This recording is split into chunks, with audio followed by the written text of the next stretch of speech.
Hi, everybody, those who already joined and those who are currently joining the call. I'm Simone Carli from Science Park Graz, and I would like to welcome you to the webinar number 9 of Galactica project webinar series. Today, we are going to focus on how to develop an IP strategy with our speaker, Katrin Krenn, which I will introduce after a brief presentation of Galactica project for those who don't know it already.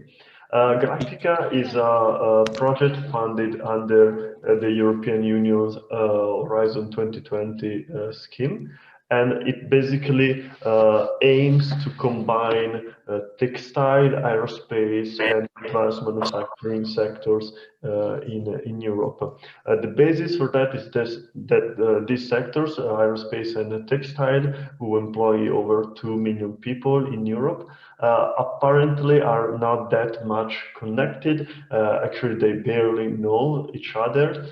However, they share similar challenges. They are both composed by a high share of SMEs in Europe, and they still lack real exploitation of the opportunities provided by digitalization and advanced manufacturing technologies in their production. So the goal of Galactica project is actually to create a platform to enable a cross-sectoral collaboration between these two sectors, so textile and aerospace, using digitalization and advanced manufacturing as key enabling technologies, basically to create new value chains among these two sectors and ultimately to boost the competitiveness of companies in these sectors in Europe.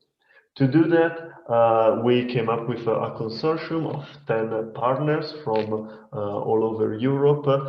So we have some textile clusters, AI, which is the project coordinator from Spain, then next Tecnotessile, Ateval, some aerospace clusters, Corallia, Suderelbe, and CTA, advanced manufacturing clusters, Produtech and EMC2, but at the same time, we also involved investor ecosystem, IBAN, and ourselves, so Science Park Graz. On the startup side, we are a business incubator based in Austria and also home to the European Space Agency Business Incubation Center for Austria. The webinars are part of this support that is provided to Galactica to facilitate this collaboration. This actually is the webinar number 9. We have the last webinar this Friday with an example of a cross-sectoral project. But if you missed any of these webinars, your interest in getting a bit more of knowledge, you can always find them on our website, where you will also find the information on our call for proposals. We launched the first of 2 calls for proposal with a total of 3 million euros in budget for direct funding to SMEs and startups in Europe. The first call, as I said, was launched in March and will be open until May 2021. The second one will be in January 2022. And we will provide, in addition to coaching to all the companies that will be selected, we'll provide direct funding and with 2 types of vouchers, let's say. The first one, Pioneer Acceleration, aims to support companies to reach their MVP and validate the business concept with a funding of 20,000 euros per project, and also single companies can apply to this one. Orbital project is for more advanced projects, I would say, so with the purpose of building a functional product and launching it on the market.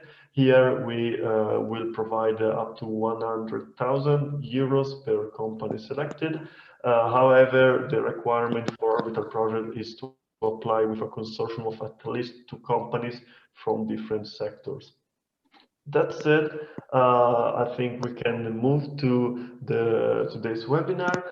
which, as I said, was organized by Science Park Graz and will be led by my colleague Katrin Krenn, which I thank for being here today. Katrin, and she will also introduce herself, is a senior innovation consultant at Science Park Graz, and today she will tell us more on how to develop an IP strategy for your company, which we thought would be a really relevant topic for all companies interested in applying to this Galactica initiative. So thanks again for Katrin for leading the workshop today, and for all of you for being here. If you have any question, please write it in the chat. We will address it at the end of the presentation. And in the meantime, just please keep yourself muted so that we can hear everything perfectly. So thanks again, Katrin. I would leave the floor to you. Thank you, Simone. So I will try to share my screen now. So great. Can you see my first slide? Okay. Yes. Perfect. Thank you. So hi, everybody. I am very happy to have the chance to talk to you today about the, in my opinion, very important and also interesting topic of IP, and especially IP strategies for SMEs. I will try to give you a very short overview and stick with the time, but basically we'll start talking about IP definition and IP instruments, and I will have a stronger focus on trademarks, trade secrets, and patents, as they are the most common ones for SMEs or in general. And then we talk a little bit about IP strategy, mainly that you are able to answer a few questions whenever you talk about your IP strategy. A few words about me, and also keeping that short. My name is Katrin. Thanks, Simone, for introducing myself. I have studied business economics here in Graz at the University Graz, went then on to work at the FIU Neum and Mercedes-Benz in the international project management area. And then before joining Science Park 2 years ago, I was working 3 years at XIL, which is a lighting manufacturer, a very big, one of the biggest ones here in Austria. And I was working there at the legal department and was responsible for the IP management and the IP strategy for the company. And since now over 2 years, I'm part of the Science Park family, which is very nice. I'm working here as a senior consultant, and my main areas are finance, funding, and IP. When I get asked what a startup should be able to talk about or pitch about when it comes to IP, those are the 3 main points I like to always point out, which is the first thing, you have to identify your IP. So the questions you should be able to always answer, not only within your company, but when you talk, for example, with investors or anyone else interested, is the big question: what is my IP? Who has created my IP? Do I even own my IP? Very often when you work in corporations or you work together with universities, maybe even still studying at university, you do need to figure out if the IP you have developed, maybe partly developed, is even yours and if you are allowed to use it. Then the second important thing is the protection of your IP. So once you have identified your IP, the question would be, how can I protect my IP? And what does it cost? Is it even necessary? Does it make sense from a business perspective to protect my IP? And lastly, but not least important, is the point: manage your IP. So IP is something which changes over time, which means your strategies have to be adapted, they have to evolve over time. And in the best case, you have someone within your team who is the one person responsible for the whole intellectual property area. I completely understand that at the beginning of your, maybe when you just started your company, then it is very hard or different to get the different people on board.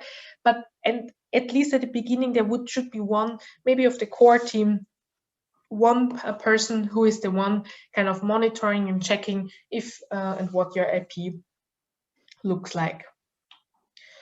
I was talking about IP already so much, so this stands for intellectual property, and this mainly means or refers to the creation of the mind, including all kinds of inventions, literature, artistic work, designs, symbols, names, images, you name it. So all of those areas, all of those things are considered intellectual property. Everything which comes out of your mind, basically. So when we talk about intellectual property in terms of your company, as I just said, the first important or most important thing for you is to identify what your IP is. Here are a few things which are already your IP, which is your company name, your product name, if you came up with it on your own. In general, your product, service, solution, technical solution, your source code, if you have written any software before, this is a very important intellectual property for you. Your own know-how. So just like I said, intellectual property is everything which comes basically from your mind. So it's your know-how, which is extremely important, and also your employees' know-how. Once you have built up or employed a few people in your company, this is also where a lot of IP goes. And then, just like I mentioned before, your logo, your design, your corporate identity, all of those points are considered intellectual property. So now that you know that you might most certainly already have a lot of intellectual property within your company, you most likely also want to understand how you can protect them. So, and when we talk about protection for IP, we call that intellectual property rights or IP rights. And this is basically, that's the right given to you over the creation of your mind. So this not always, but usually gives you the exclusive right as a creator for a specific period of time. So there's only a few IP rights which are unlimited time-wise, but most of them have a very specific period of time in which you have exclusive rights on using and lending and selling your IP. So although what is important when we talk about IP rights, that there are two different types. The first is IP rights can be registered or not registered. Registered basically means you go to an official place, which is most likely a patent office. We have one, of course, the national ones in every country, and then we have the European International Property Office here in Munich, I think it sits. So there you can go and can register a few of your IP rights. And then we have the non-registered IP rights. So some of them, like copyright and trade secret, you will not go anywhere and make sure that this is registered. So this is also a main difference between the IP rights. The most common IP rights are usually the patent. We will talk about this in a few seconds. The design, the trademark, the copyright, the trade secret, and the utility model.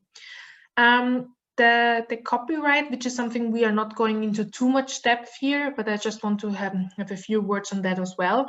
The copyright automatically arises. So whenever you write something, this might be if you write a book or if you take a picture, but also if you write a source code, for example, you automatically, as a creator, have the copyright on this art, on this work.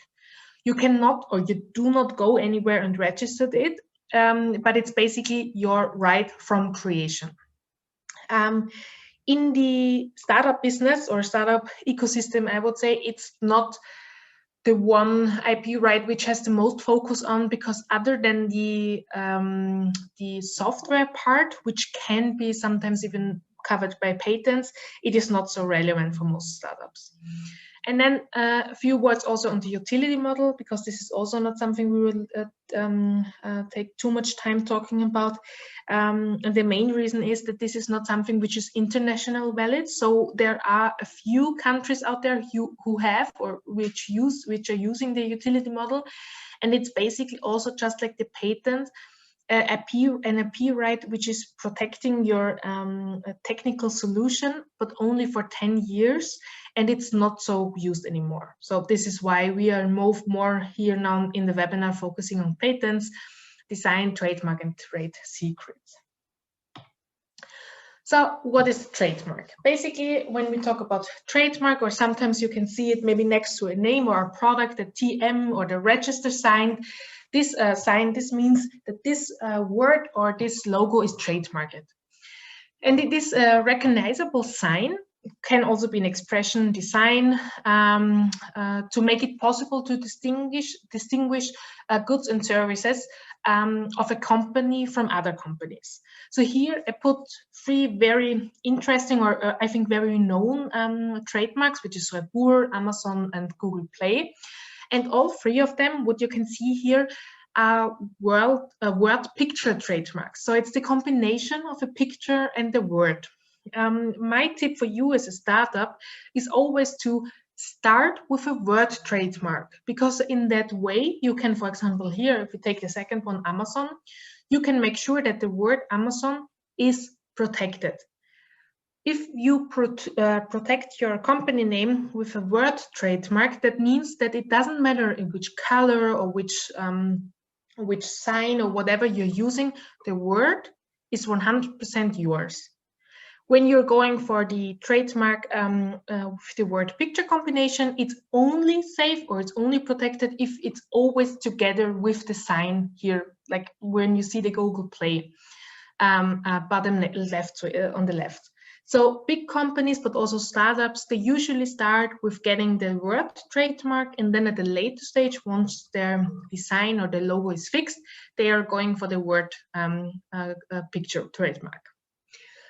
So when we're talking about trademark application, it is just like I just mentioned, for you, in order to be different or to distinguish goods and services from other companies.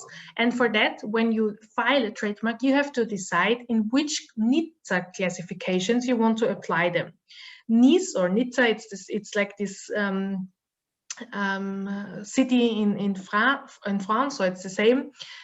Is a way to distinguish those classes. So if you are going to, let's say, work in an IT company, or your solution is an IT solution, then you will get the trademark for the NITSA class, which is covering all kinds of IT services.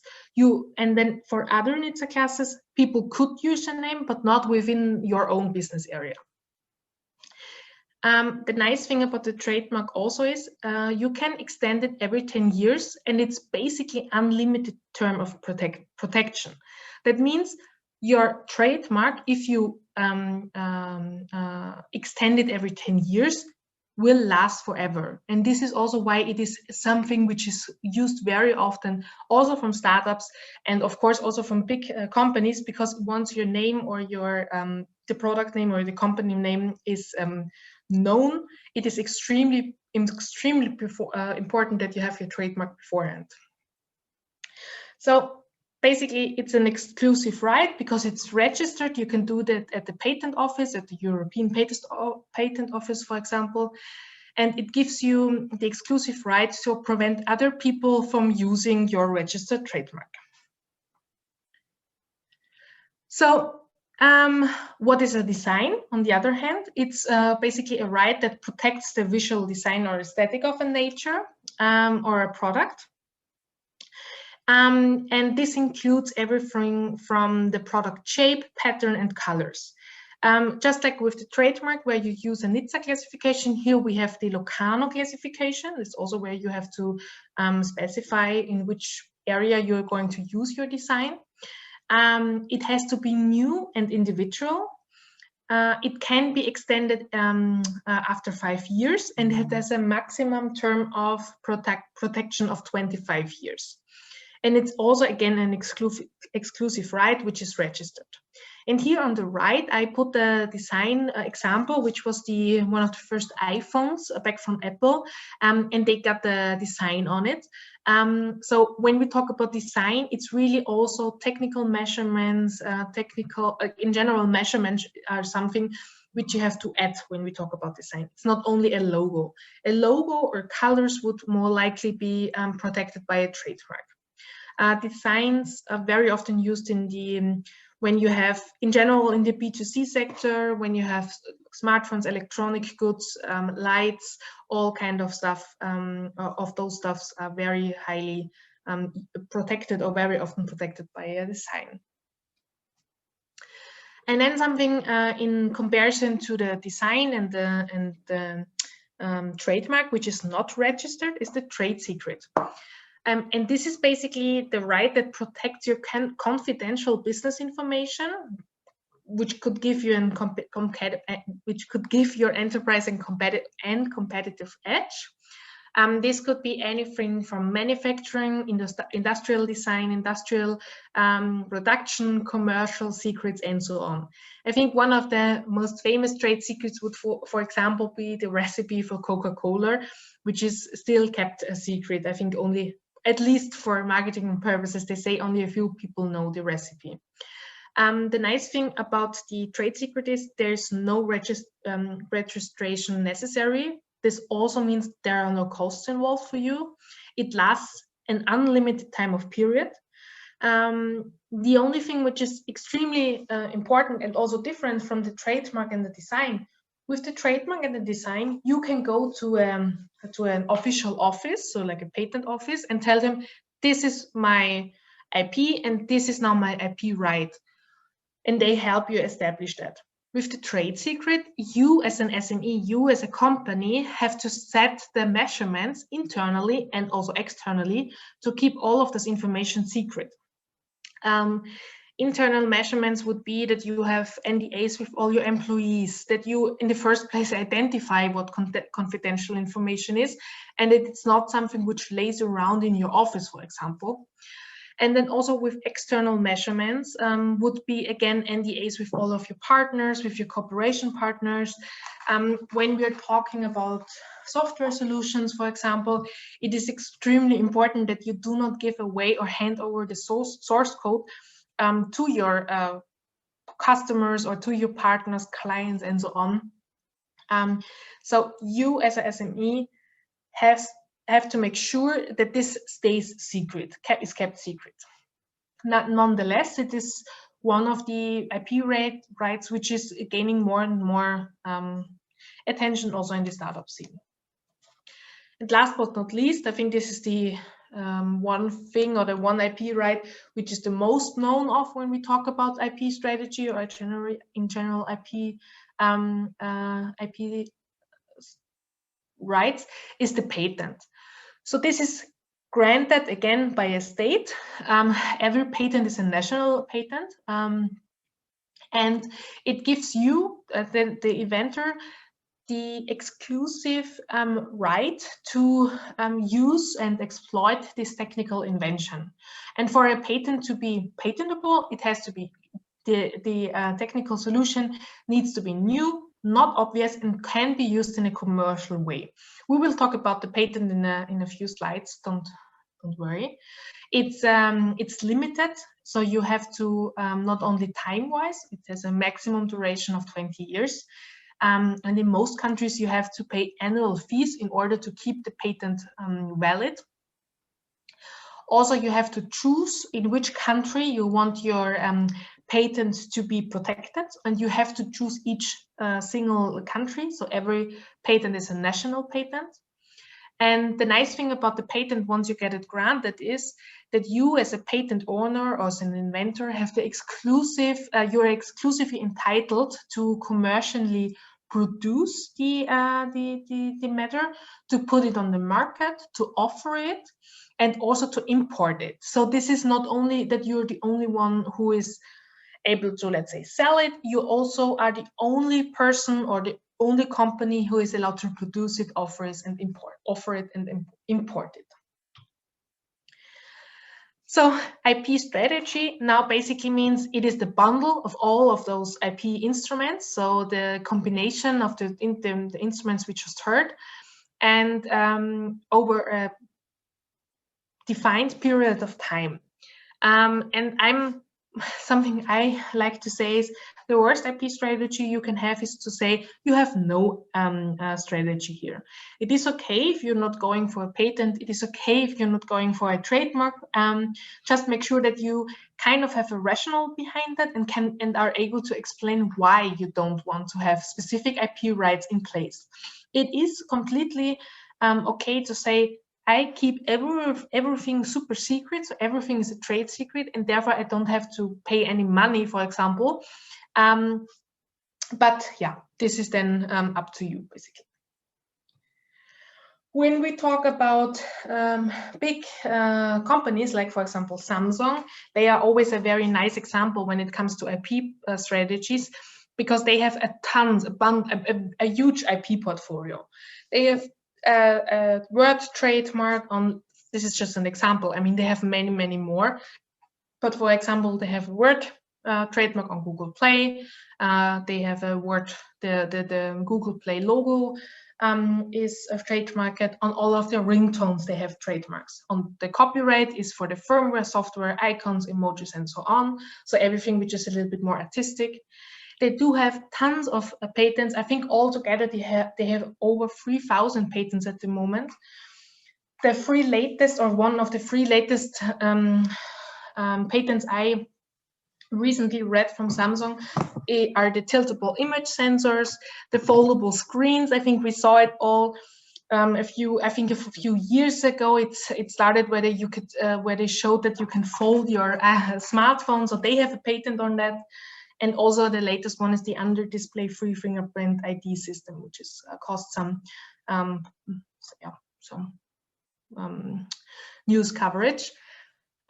Design-wise, the shape of the case and the keys, for example, is protected. And trade secret would be the source code. And of course, any confidential business info. And as they use it as a trade secret, I now, of course, cannot tell you, because if I could tell you, it's not a trade secret anymore. For you still, something I get asked very often from startups is, should I go for the patent? Yes or no? It's quite time consuming. The process is not so easy, and it's also a little bit expensive. So how should I define or understand if I can get a patent or not, and if it makes sense? And for that, I always like to ask those three questions. What can you protect with a patent? So is your idea patentable or not? Why should you go for a patent? And then the last question is, where should you get the patent protection? In which country? So geographically. The first question, when it comes to patent strategy, can I protect my solution, my technical solution, with a patent? First statement, which should be very clear, the subject matter must be patentable. What does that mean? That means the invention must be novel. This means new in this term, so no other similar patents or state-of-the-art invention is out there. This also includes all kinds of publications of papers, stuff like that, so also university work. If this is published, this means you cannot patent your technical invention. The invention must also be useful to some extent, so there must be some physical effect, or it must accomplish a physical effect in order to be patentable. And the invention must not be too obvious. This means there must be some, I would say, an expert only an expert can build or come up with the idea of the patent, not every person out there on the street. So to make it a little bit more clearer, maybe what is now patentable or not, a patent cannot protect an idea. So the idea must be embodied into something, which can either be a process or a method. So if it's a new way you manufacture something, this could also be a new method for example, producing textiles or the composition of different textiles, a machine. So really something which has moving parts. And a manufacturing article could be any tool, any object out there, and also a new composition, again, which is something which is very often used in the pharmaceutical area. So this again means all of those points could be patentable. So lastly, I'll try to give you an example again. Something which is patentable is a new generator, so the technical solution itself. What is not patentable is the mathematical formula behind this on how the generator produces electricity. Because in general, mathematical formulas are not patentable under the patent law here in Europe. This, by the way, is also the reason why software source code per se is also not patentable here in Europe. That does not say that software per se is not patentable, because if you have a software which has some kind of technical effect or accomplishes a technical effect, it can be patentable. Then the use of a generator on a bicycle is patentable. The scheme of how to sell it, so business models, for example, are not patentable. Again, I'm speaking here about Europe, not so much about the US. And then lastly, which is also patentable, is a method of manufacturing the generator. So just to give you a little feeling on what can be patented and what not. So now you would maybe ask me, okay, well, maybe I have a technical solution which I could get a patent for, but why should I get a patent for? What would be my benefit from having an IP protection in the terms of a patent? The first thing, or most common one, is the prohibition. So you as a patent owner have the right to prohibit everyone else of using your patented subject. That means other people cannot produce it, sell it, or offer it. Very often, I also understand that if you are in an area where you have very big players as your competitors, let's say Samsung is your competitor, or Philips, for example, then I understand that you do not have the money or the legal power to kind of fight for your patent, which I do understand. When it comes to when you have smaller competitors, for example, trust me, a patent is a very nice way to use it as a prohibition method. Nevertheless, it's just one reason why you should go for a patent. Another one could be the competitor's risk. A patent application itself will always be published after 18 months of filing. This does not mean that you after 18 months, you know if you get the patent or not, but it's out there and all your competitors can see what you're going for a patent. This creates a certain uncertainty for the competition, because they don't know if you might get the patent granted or not, and therefore they would, if they see that this is something that you're working on, and they might have also started to work on but have no patent on it, the chances are quite high that they will change the direction or they will try to avoid any infringements from your side. And this could also be, again, one of the points where I say, okay, as a startup, this is not too relevant for me, because again, I'm not sure if I can really, as a startup, create uncertainty. But the next four reasons are very nice or important when it comes to SMEs. One is really the marketing effect. Still, patents and also patent applications create a huge marketing effect, as they are still a sign of quality and trust. We can see that very often in the medical area, health tech and med tech startups, they are really trying to always aim for a patent, because it really is a sign of, okay, yeah, there's it's novel, it's new, there's an official office which told them, okay, this is something which is a highly technical solution. Which not only is important maybe for marketing in terms of your customers, but also for your investor relations. Patents or strong IP portfolios attract a lot of investors, because we are, and this is also the kind of investors we are often work with, are the ones who say, I'm interested in a startup with a huge IP portfolio because of the next two reasons. One is the exit. If you are going to sell at any time your product, your company or your startup, having IP and especially patents will increase the value of your company immensely. So this is something you should keep in mind, that with one patent, or even adding 3-4 patents to it, this will raise your company evaluation a lot. And it's also one of the biggest, or one of a very big USP to other startups if they are having no IP in the area. And lastly, but not again, also super important, is the license aspect. Once you have the patent on a technical solution, or maybe a few patents on it, it can be a great way to get a business model out of it, because you can license out your technology. So this will create a constant cash flow, but also is a great way to, just to again improve your technology further, or also maybe to kind of get it out there. If you say, okay, I'm anyway more in the B2B sector, I want to license my product because selling it is not so much, or producing it is not so much what I can do or what I have the money for. So now that you maybe know that you have something which is patentable, and then you also know why you want to patent, let's say because of the license reason, then you still have to decide where you want patent protection. And for that, you have to understand, again, where is my target market, where is my competitor's target market when it comes to the prohibition point, for example. And then when it comes to license, again, what are my customers' target markets?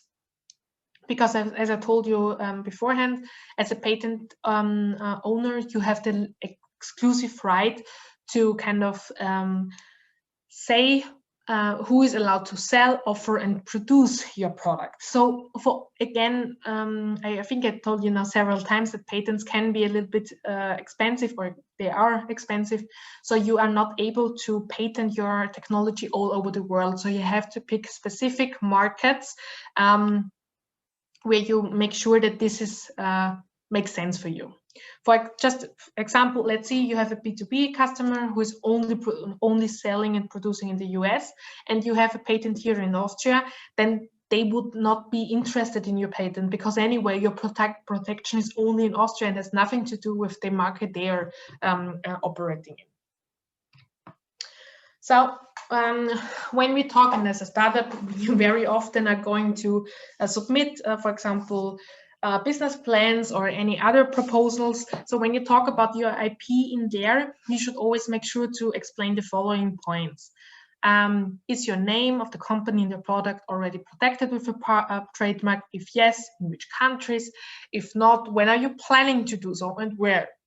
Then also, if you're having a technical solution or product, you should address if you already have a patent.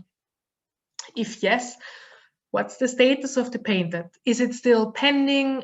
Did you just file it? Is it pending? Is it granted? And in which countries? And if not, you should make sure to explain if you're going to go for a patent at a later stage, and what will be the mechanism you want to, or what would be the technical solution you want to go for example. It might be that you say, okay, I'm not going for a patent. I will keep everything secret as a trade secret.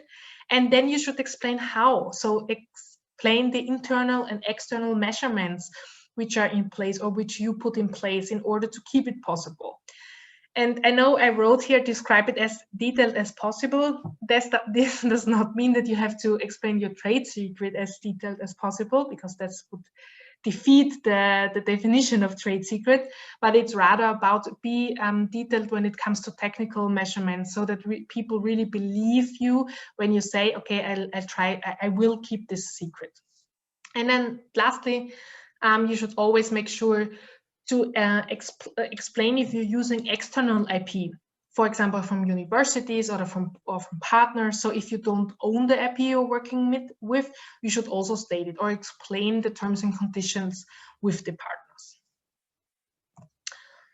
Well, this would be it from my side. I tried to kind of combine a lot of knowledge in I think it's now already 40 minutes, so I'm a little bit overdue. But I'm happy if you have any additional questions. One thing also, please correct me if I'm wrong, Simone, but the slides will also be handed over to you, so you can also check, because I think it's a lot of information which we just heard now. Exactly, we're gonna publish both the video as for other webinars, but we will also make the presentation available. So yeah, if you have any question, please, I would encourage you to either write it in the chat, but also you could raise your hand here on Zoom so and then unmute you. I see that we already have a first question. So when can you apply for a patent, and do you have to complete the physical prototype model before the application? Okay, thanks for the questions. If you want to only apply a national patent, you can do this at your national patent office. So every country has this, and there you can go. Most of the times it's already online. If you want to go more international, then I would propose to do it at the European Patent Office. Again, it's available in many languages, and everything is online. And with the physical prototype, no, you don't have to have this beforehand. The only thing which needs to be in place in order to file a patent is that on paper it must work. That does not mean that you have to build it beforehand or that you have a working prototype or anything like that. Just for an expert, it must be understandable what your invention is on paper. So no, you don't have to have the prototype beforehand. I hope this was clear. Thank you, I think. Yeah. Okay. Again, if there's anything else, otherwise, in the meantime, I would ask you maybe if you could give us some more details on how to find this information on patents, existing ones. Yeah. I'm happy to do so. One thing at the I have to just one thing at the end of my presentation, I've also added a few super important links, I think, because all of them are free of charge, so I can highly recommend. So when you want to check, for example, if your company name or your product name is still open, so it's not taken by anyone else, you can go to the free of charge trademark databases. The ones I like to use most are TMView and the one from the European Intellectual Property Office. I have linked everything here, so you can just enter the name and then you see if your name is still available or not. And when we talk about patents, there is, as a starting point, I would highly recommend to start with Google Patents. To be honest, it's just like everyone uses Google here. You just enter it and then you have a lot of information on first sight. And once you are a little bit more advanced, then you found some patents where you want, for example, specific information on the patents. I would highly recommend your ESPASnet. At the end, I also have added. So here, this is basically how, if you are. I just added here the Amazon has patented their recommendation algorithm. So if you're looking for that, for example, you will have a lot of information. You find the abstract, the images, the status of the patent, when it was filed, if it is granted or not. And I have, so this is something you can always check out. And then one slide before, we have the trademark databases. Oops, sorry. Here is the one from the Austrian Patent Office, but as you can see on the bottom, I have added a lot of information here for you. I have added the TMView, then the European ones, the NHTSA classes, all of it is linked here. Yeah, so I always highly recommend to check if you want to, if you patent something, check beforehand if you find something. And then one last thing, maybe from my side, because I did talk a lot about it. Yeah, exactly. It's also, so that. yeah, at the end of the presentation, here is some information about the costs. So when we talk about trademarks, the national trademark is around 320 euros. And then you have free NHTSA classes included. And if you want to add further business areas, then you have to pay 75 euros per class. And then you could also go straight to the European Union trademark, which grants protection for up to 27 countries right now. It's 850 euros with one NHTSA class, and as you can see here, the additional NHTSA classes, how much they cost. And then we have the international trademark, which as a basis, you always have to have a national or a union trademark, and then you pay 141 as in addition, and then the national fees for every country. And I have also added here you a cost calculator, where you can basically just add how many countries you want to protect, and then it says how much it will cost. Yeah. And I see that we have a question. Maybe before closing, I would address this. So actually, this is also from hackathon winner. So what happens when a company's invention is, for example, an aircraft, and the aircraft flies to different countries, and in some of these countries, the company may have no patent protection? Yeah, this would be an interesting question. If the invention is it's an aircraft, flies different countries. To be honest, I think if the technology, if it just lands in different countries, so in a country where there's no patent protection, nothing else is happening, then it should not be a problem. The problem would be if there would be any money made with that, which is not directly related to the aircraft. But honestly, I would not say that this is something which you so often have, to be honest. But I would have to check, to be honest, how this is. I only know from if you're producing it somewhere, and then in this case, but it's definitely an interesting one. I will circle back on that and try to find this more sufficient answer here. But I think it depends on where the money flows as well, I would say. Yeah. Perfect, thank you. If there are no additional questions, I think we could close this webinar. Thanks again to Katrin and to all of you for being here today. As said, you will find everything online in our website, and please also save the date for Friday for the last webinar actually. So thanks everybody, and have a great afternoon. Okay, thank you. Bye. Thank you, bye.